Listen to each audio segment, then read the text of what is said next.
नमस्कार। खबरां दे इस बुलेटिन विच तुहाडा स्वागत है। मैं हाँ जसप्रीत कौर ते पहलां पेश ने चोणवीआं खबरां। पंजाब सरकार ने कोविड-19 महामारी दे तेज़ी नाल वधदे मामलिਆਂ ਨੂੰ ਦੇਖਦਿਆਂ सूबे विच लगाईਆਂ गईਆਂ पाबंदियां 15 मई तक होर सख्त कीतियां। गैर ਜ਼ਰੂਰੀ ਵਸਤਾਂ ਦੀਆਂ ਦੁਕਾਨਾਂ ਬੰਦ ਰਹਿਣਗੀਆਂ। ਪਿੰਡਾਂ ਵਿੱਚ ਠੀਕਰੀ ਪਹਿਰੇ ਲਗਾਏ ਜਾਣਗੇ ਜਦਕਿ ਸ਼ਹਿਰਾਂ ਵਿੱਚ ਹਫ਼ਤਾਵਾਰੀ ਮੰਡੀਆਂ ਬੰਦ ਰਹਿਣਗੀਆਂ। 4 पहिया वाहनां विच 2 ਅਤੇ 2 पहिया वाहनां ਤੇ ਸਿਰਫ ਇੱਕ ਵਿਅਕਤੀ ਹੀ ਸਫ਼ਰ ਕਰ ਸਕੇਗਾ।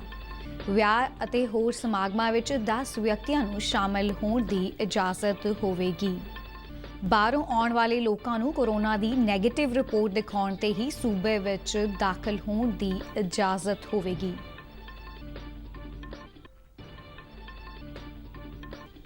पंजाब ਦੀਆਂ ਮੰਡੀਆਂ ਵਿੱਚ ਹੁਣ ਤੱਕ 2,48,511 ਟਨ ਕਣਕ ਦੀ ਖਰੀਦ ਕੀਤੀ ਜਾ ਚੁੱਕੀ ਹੈ।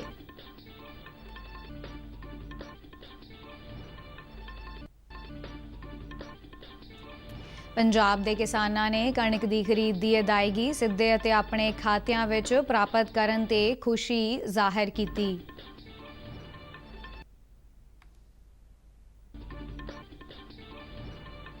चार सूबियां ते एक केंद्र शासित प्रदेश दियां आम विधान सभा चोणां ते नतीजे अते रुझान आउण दा सिलसिला जारी।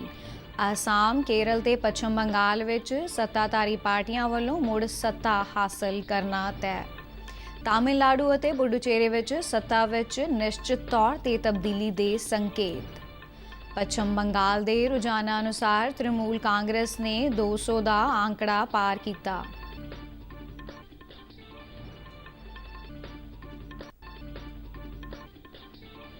रेल मंत्री पीयूष गोयल ने कहा है कि रेलवे कोविड-19 विरुद्ध देश की लड़ाई में महत्वपूर्ण भूमिका अदा कर रहा है।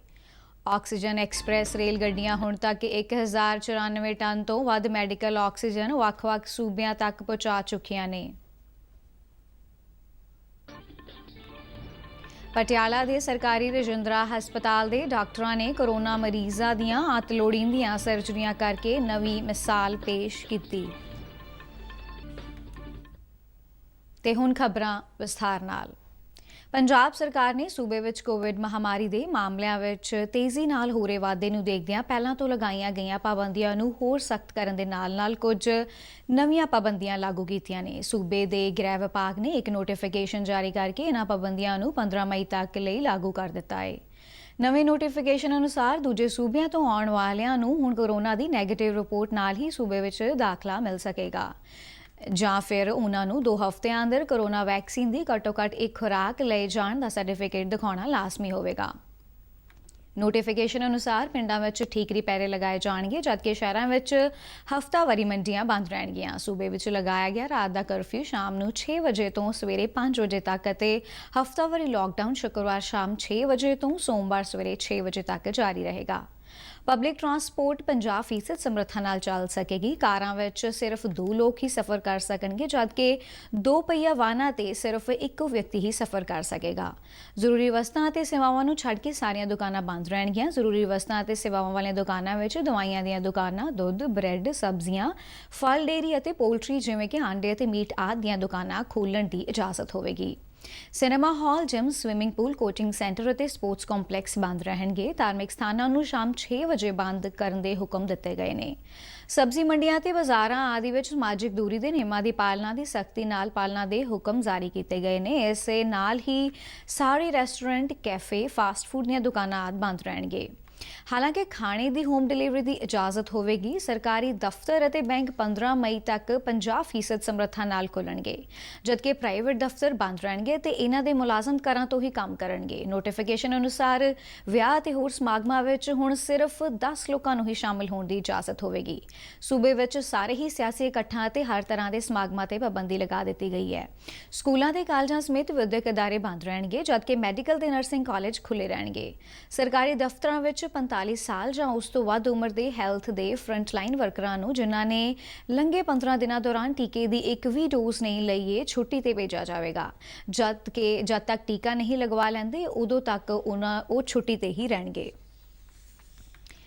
ਹਰਿਆਣਾ ਸਰਕਾਰ ਨੇ ਅੱਜ ਤੋਂ ਸੂਬੇ ਵਿੱਚ ਮੁਕੰਮਲ ਲਾਕਡਾਊਨ ਦਾ ਐਲਾਨ ਕੀਤਾ ਹੈ। ਸੂਬੇ ਦੇ ਸਿਹਤ ਮੰਤਰੀ ਅਨਿਲ ਵਿਜ ਨੇ ਇਸ ਬਾਰੇ ਜਾਣਕਾਰੀ ਦਿੰਦਿਆਂ ਟਵੀਟ ਵਿੱਚ ਲਿਖਿਆ ਹੈ ਕਿ ਹਰਿਆਣਾ ਸਰਕਾਰ ਵੱਲੋਂ ਅੱਜ ਤੋਂ 7 ਦਿਨਾਂ ਲਾਕਡਾਊਨ ਦਾ ਐਲਾਨ ਕੀਤਾ ਗਿਆ ਹੈ। ਬੀਤੇ ਦਿਨ ਸੂਬਾ ਸਰਕਾਰ ਨੇ ਕੋਰੋਨਾ ਵਾਇਰਸ ਦੇ ਵੱਧਦੇ ਮਾਮਲਿਆਂ ਦੇ ਮੱਦੇਨਜ਼ਰ ਪੰਚਕੂਲਾ, ਗੁਰੂਗ੍ਰਾਮ, ਫਰੀਦਾਬਾਦ, ਸੋਨੀਪਤ, ਰੋਹਤਕ, ਕਰਨਾਲ, ਹਿਸਾਰ, ਸਿਰਸਾ ਅਤੇ ਫਤਿਆਬਾਦ ਜ਼ਿਲ੍ਹਿਆਂ ਵਿੱਚ ਲਾਕਡਾਊਨ ਦਾ ਐਲਾਨ ਕੀਤਾ ਸੀ। ਜ਼ਿਕਰਯੋਗ ਹੈ ਕਿ ਹਰਿਆਣਾ ਵਿੱਚ ਕੋਰੋਨਾ ਵਾਇਰਸ ਕਾਰਨ 125 ਲੋਕਾਂ ਦੀਆਂ ਜਾਨਾਂ ਗਈਆਂ, ਜਿਸ ਮਗਰੋਂ ਇਸ ਸੂਬੇ ਵਿੱਚ ਮਹਾਮਾਰੀ ਕਾਰਨ ਕੁੱਲ ਮੌਤਾਂ ਦੀ ਗਿਣਤੀ 4341 ਤੇ ਪਹੁੰਚ ਗਈ ਹੈ।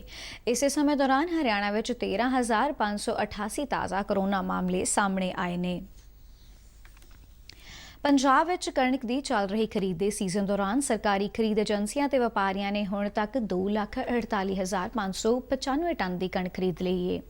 ਇੱਕ ਸਰਕਾਰੀ ਬੁਲਾਰੇ ਨੇ ਚੰਡੀਗੜ੍ਹ ਵਿੱਚ ਦੱਸਿਆ ਕਿ ਬੀਤੇ ਐਤਵਾਰ ਤੱਕ ਪੰਜਾਬ ਦੀਆਂ ਮੰਡੀਆਂ ਵਿੱਚ ਚੱਲ ਰਹੀ ਕਣਕ ਦੀ ਖਰੀਦ ਤੇ 23ਵੇਂ ਦਿਨ ਸਰਕਾਰੀ ਖਰੀਦ ਏਜੰਸੀਆਂ ਨੇ 2,48,511 ਟਨ ਅਤੇ ਆੜ੍ਹਤੀਆਂ ਨੇ 84 ਟਨ ਕਣਕ ਦੀ ਖਰੀਦ ਕੀਤੀ ਹੈ। ਬੁਲਾਰੇ ਨੇ ਦੱਸਿਆ ਕਿ ਪਨਗ੍ਰੇਨ ਨੇ 59,498 ਟਨ, ਮਾਰਕਫੈਡ ਨੇ 64,353 ਟਨ ਅਤੇ ਪਨਸਪ ਨੇ 60,305 ਟਨ ਕਣਕ ਦੀ ਖਰੀਦ ਕੀਤੀ ਹੈ, ਜਦਕਿ ਪੰਜਾਬ ਰਾਜ ਗੋਦਾਮ ਨਿਗਮ ਨੇ 33,392 ਟਨ ਕਣਕ ਖਰੀਦੀ ਹੈ।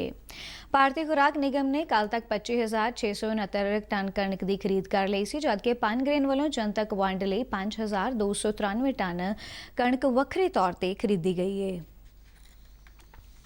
ਪੰਜਾਬ ਦੀਆਂ ਵੱਖ-ਵੱਖ ਮੰਡੀਆਂ ਵਿੱਚ ਕਣਕ ਦੀ ਖਰੀਦ ਦਾ ਅਮਲ ਨਿਰਵਿਘਨ ਜਾਰੀ ਹੈ। ਵੱਖ-ਵੱਖ ਮੰਡੀਆਂ ਵਿੱਚ ਕਿਸਾਨਾਂ ਨੇ ਜਿਣਸ ਦੀ ਖਰੀਦ ਦੀ ਅਦਾਇਗੀ ਸਿੱਧੇ ਉਹਨਾਂ ਦੇ ਖਾਤਿਆਂ ਵਿੱਚ ਪ੍ਰਾਪਤ ਹੋਣ ਤੇ ਖੁਸ਼ੀ ਜ਼ਾਹਿਰ ਕੀਤੀ ਹੈ। ਜਲੰਧਰ ਜ਼ਿਲ੍ਹੇ ਦੇ ਚੁੰਮੋ ਪਿੰਡ ਦੇ ਕਿਸਾਨ ਖੜਕ ਸਿੰਘ, ਕਪੂਰਥਲਾ ਜ਼ਿਲ੍ਹੇ ਦੇ ਪਿੰਡ ਮੌਲੀ ਦੇ ਕਿਸਾਨ ਹਰਜਿੰਦਰ ਸਿੰਘ, ਮਾਨਸਾ ਜ਼ਿਲ੍ਹੇ ਦੇ ਪਿੰਡ ਉਡਤ ਭਗਤ ਰਾਮ ਦੇ ਕਿਸਾਨ ਸਿਮਰਜੀਤ ਸਿੰਘ, ਲੁਧਿਆਣਾ ਜ਼ਿਲ੍ਹੇ ਦੇ ਉੱਚੀ ਦੌਦ ਪਿੰਡ ਦੇ ਕਿਸਾਨ ਧਰਮ ਸਿੰਘ ਅਤੇ ਸ਼ਹੀਦ ਭਗਤ ਸਿੰਘ ਨਗਰ ਜ਼ਿਲ੍ਹੇ ਦੇ ਗੌਂਸਾ ਪਿੰਡ ਦੇ ਕਿਸਾਨ ਜਸਪਾਲ ਸਿੰਘ ਨੇ ਸਿੱਧਾ ਲਾਭ ਤਬਾਦਲਾ ਪ੍ਰਣਾਲੀ ਰਾਹੀਂ ਖਰੀਦ ਦੀ ਅਦਾਇਗੀ ਕਿਸਾਨਾਂ ਦੇ ਖਾਤਿਆਂ ਵਿੱਚ ਪਾਏ ਜਾਣ ਦੇ ਫੈਸਲੇ ਲਈ ਸਰਕਾਰ ਦਾ ਧੰਨਵਾਦ ਕਰਦਿਆਂ ਇਸ ਨੂੰ ਕਿਸਾਨਾਂ ਵਾਸਤੇ ਬਹੁਤ ਲਾਹੇਵੰਦ ਦੱਸਿਆ।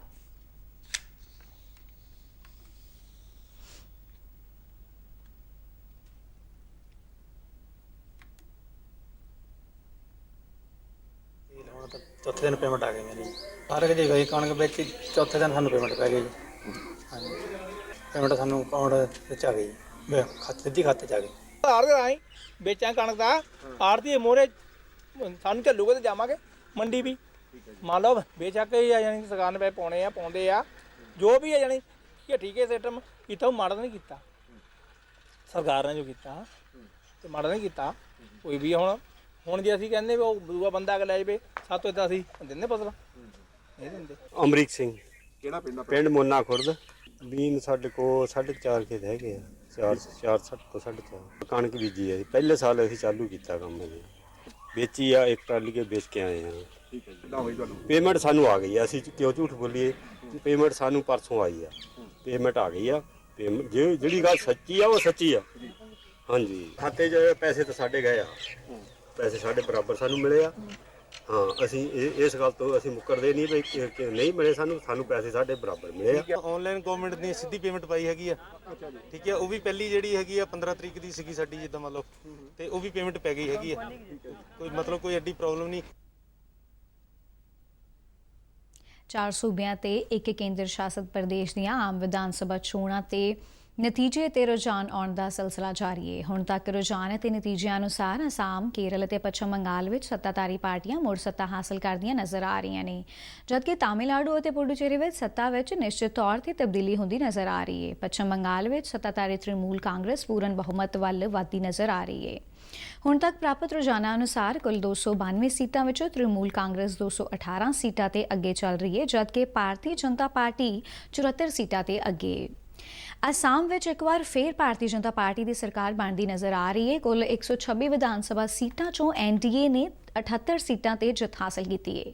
ਕਾਂਗਰਸ ਅਤੇ ਸਹਿਯੋਗੀ ਪਾਰਟੀਆਂ ਨੂੰ 47 ਦੀ ਅਗੇਤ ਹਾਸਲ ਹੈ। ਕੇਰਲ ਦੀਆਂ ਕੁੱਲ 140 ਸੀਟਾਂ ਵਿੱਚੋਂ ਸੱਤਾਧਾਰੀ ਐਲਡੀਐਫ 95 ਸੀਟਾਂ ਤੇ ਅੱਗੇ ਚੱਲ ਰਹੀ ਹੈ। यूडीएफ ਨੂੰ 45 ਸੀਟਾਂ ਤੇ ਅਗੇਤ ਹਾਸਲ ਹੈ।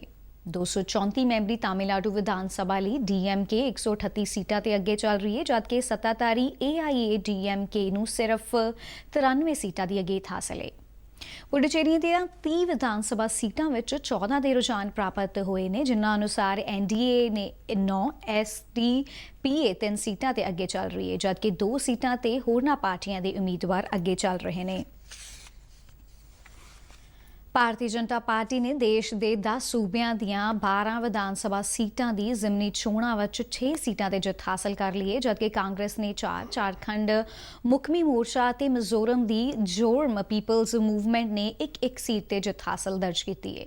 ਚੋਣ ਕਮਿਸ਼ਨ ਅਨੁਸਾਰ ਭਾਰਤੀ ਜਨਤਾ ਪਾਰਟੀ ਦੀ ਉਮੀਦਵਾਰ ਸੁਦਰ ਨਿਮਿਸ਼ਾ ਬੇਨ ਮਨਹਰ ਸਿੰਘ ਨੇ ਗੁਜਰਾਤ ਦੀ ਨੋਰਬਾ ਹੜਫ ਵਿਧਾਨ ਸਭਾ ਦੀ ਜ਼ਿਮਨੀ ਚੋਣ ਵਿੱਚ ਕਾਂਗਰ ਦੀ ਕਤਾਰਾ ਸੁਰੇਸ਼ ਭਾਈ ਸ਼ਗਨ ਭਾਈ ਨੂੰ ਹਰਾਇਆ। ਰਾਜਸਥਾਨ ਦੀਆਂ 3 ਸੀਟਾਂ ਵਿੱਚੋਂ 2 ਤੇ ਭਾਰਤੀ ਜਨਤਾ ਪਾਰਟੀ ਅਤੇ 1 ਤੇ ਕਾਂਗਰਸ ਨੇ ਜਿੱਤ ਹਾਸਲ ਕੀਤੀ। ਰਾਜ ਸਮੰਦ ਹਲਕੇ ਤੋਂ ਭਾਰਤੀ ਜਨਤਾ ਪਾਰਟੀ ਦੀ ਦੀਪਤੀ ਕਿਰਨ ਮਹੇਸ਼ਵਰੀ ਨੇ ਕਾਂਗਰਸ ਦੇ ਤਨਸੁਖ ਬੁਹਾਰਾ ਨੂੰ ਹਰਾਇਆ, ਜਦਕਿ ਸੁਜਾਨਗੜ੍ਹ ਸੀਟ ਤੋਂ ਕਾਂਗਰਸ ਦੇ ਮਨੋਜ ਕੁਮਾਰ ਨੇ ਬੀਜੇਪੀ ਦੇ ਖੇਮਾ ਰਾਮ ਨੂੰ ਹਰਾਇਆ ਅਤੇ ਸਹਾਰਾ ਵਿੱਚ ਵੀ ਬੀਜੇਪੀ ਨੂੰ ਜਿੱਤ ਹਾਸਲ ਹੋਈ ਹੈ।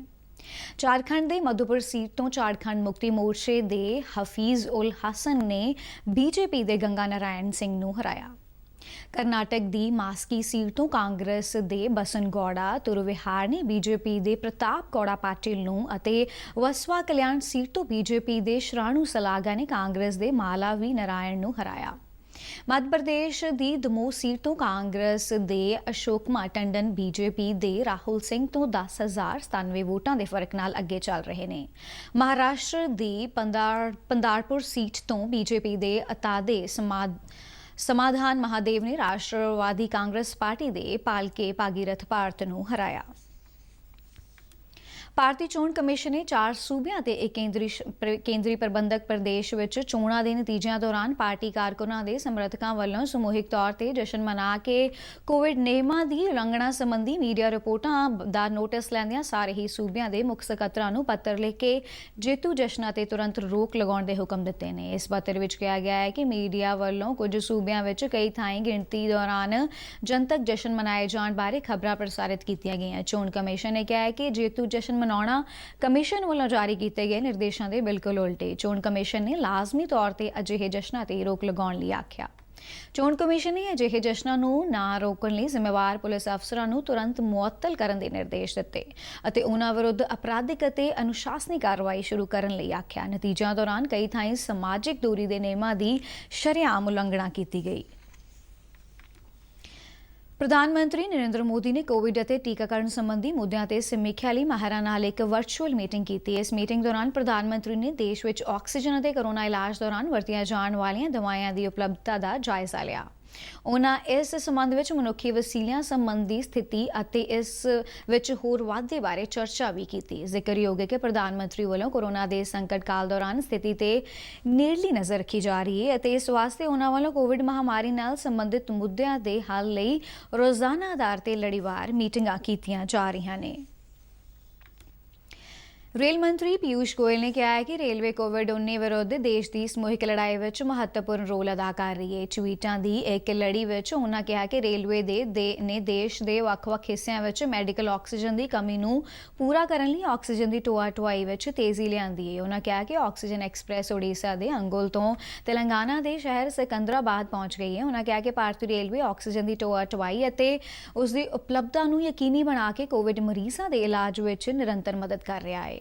ਉਹਨਾਂ ਕਿਹਾ ਕਿ ਪੱਛਮ ਬੰਗਾਲ ਦੇ ਦੁਰਗਾਪੁਰ ਤੋਂ ਆਕਸੀਜਨ ਐਕਸਪ੍ਰੈਸ 120 ਟਨ ਤਰਲ ਮੈਡੀਕਲ ਆਕਸੀਜਨ ਲੈ ਕੇ ਦਿੱਲੀ ਪਹੁੰਚ ਗਈ ਹੈ ਤੇ ਇੱਕ ਹੋਰ ਆਕਸੀਜਨ ਐਕਸਪ੍ਰੈਸ ਗੱਡੀ ਓਡੀਸ਼ਾ ਦੇ ਅੰਗੁਲ ਤੋਂ 30.86 ਟਨ ਆਕਸੀਜਨ ਲੈ ਕੇ ਦਿੱਲੀ ਲਈ ਰਵਾਨਾ ਹੋ ਗਈ ਹੈ। ਉਹਨਾਂ ਕਿਹਾ ਕਿ ਰੇਲਵੇ ਹੁਣ ਤੱਕ ਵੱਖ-ਵੱਖ ਰਾਜਾਂ ਨੂੰ 1094 ਟਨ ਤਰਲ ਮੈਡੀਕਲ ਆਕਸੀਜਨ ਦੀ ਢੋਆ-ਢੁਆਈ ਕਰ ਚੁੱਕਾ ਹੈ। ਉਹਨਾਂ ਦੱਸਿਆ ਕਿ ਹੁਣ ਤੱਕ 19 ਆਕਸੀਜਨ ਐਕਸਪ੍ਰੈਸ ਗੱਡੀਆਂ ਪਹਿਲਾਂ ਹੀ ਆਪਣਾ ਸਫ਼ਰ ਤੈਅ ਕਰ ਚੁੱਕੀਆਂ ਨੇ ਅਤੇ 2 ਹੋਰ ਆਕਸੀਜਨ ਗੈਸ ਨਾਲ ਲੱਦੀਆਂ ਆਕਸੀਜਨ ਐਕਸਪ੍ਰੈਸ ਗੱਡੀਆਂ 61 ਟਨ ਤੋਂ ਵੱਧ ਤਰਲ ਮੈਡੀਕਲ ਆਕਸੀਜਨ ਦੀ ਢੋਆ-ਢੁਆਈ ਕਰ ਰਹੀਆਂ ਨੇ। ਰੇਲ ਮੰਤਰਾਲਾ ਅਨੁਸਾਰ ਮਹਾਰਾਸ਼ਟਰ ਨੂੰ ਹੁਣ ਤੱਕ 174 ton medical oxygen, Uttar Pradesh ਨੂੰ 430 ਟਨ, ਮੱਧ ਪ੍ਰਦੇਸ਼ ਨੂੰ 157 ਟਨ, ਦਿੱਲੀ ਨੂੰ 190 ਟਨ, ਹਰਿਆਣਾ ਨੂੰ 79 ਟਨ ਅਤੇ ਤੇਲੰਗਾਨਾ ਨੂੰ 63 ਟਨ ਤੋਂ ਵੱਧ ਆਕਸੀਜਨ ਗੈਸ ਦੀ ਢੋਆ-ਢੁਆਈ ਹੋ ਚੁੱਕੀ ਹੈ। ਅੱਜ ਕੱਲ੍ਹ ਸੋਸ਼ਲ ਮੀਡੀਆ ਤੇ ਕੋਵਿਡ ਦੇ ਇਸ ਸੰਕਟ ਕਾਲ ਦੌਰਾਨ ਡਾਕਟਰਾਂ ਬਾਰੇ ਕਈ ਤਰ੍ਹਾਂ ਦੀਆਂ ਜਾਅਲੀ ਅਤੇ ਬੇਬੁਨਿਆਦ ਖਬਰਾਂ ਦੀ ਭਰਮਾਰ ਮਿਲ ਰਹੀ ਹੈ, ਪਰ ਇਸ ਔਖੇ ਸਮੇਂ ਡਾਕਟਰਾਂ ਅਤੇ ਸਿਹਤ ਵਿਭਾਗ ਦੇ ਹੋਰ ਅਮਲੇ ਵੱਲੋਂ ਜੋਖਮ ਲੈ ਕੇ ਕੋਰੋਨਾ ਮਰੀਜ਼ਾਂ ਦੀ ਜੀ ਜਾਨ ਨਾਲ ਇਲਾਜ ਕੀਤਾ ਜਾ ਰਿਹਾ ਹੈ। ਪਟਿਆਲਾ ਦਾ ਸਰਕਾਰੀ ਰਜਿੰਦਰਾ ਹਸਪਤਾਲ ਪੰਜਾਬ ਦਾ ਇੱਕੋ ਇੱਕ ਅਜਿਹਾ ਹਸਪਤਾਲ ਹੈ ਜਿੱਥੋਂ ਦੇ ਡਾਕਟਰਾਂ ਨੇ ਕੋਰੋਨਾ ਮਰੀਜ਼ਾਂ ਦੇ ਅਤ ਲੋੜੀਂਦੇ ਆਪਰੇਸ਼ਨ ਕਰਕੇ ਉਹਨਾਂ ਦੀ ਜਾਨ ਬਚਾਈ।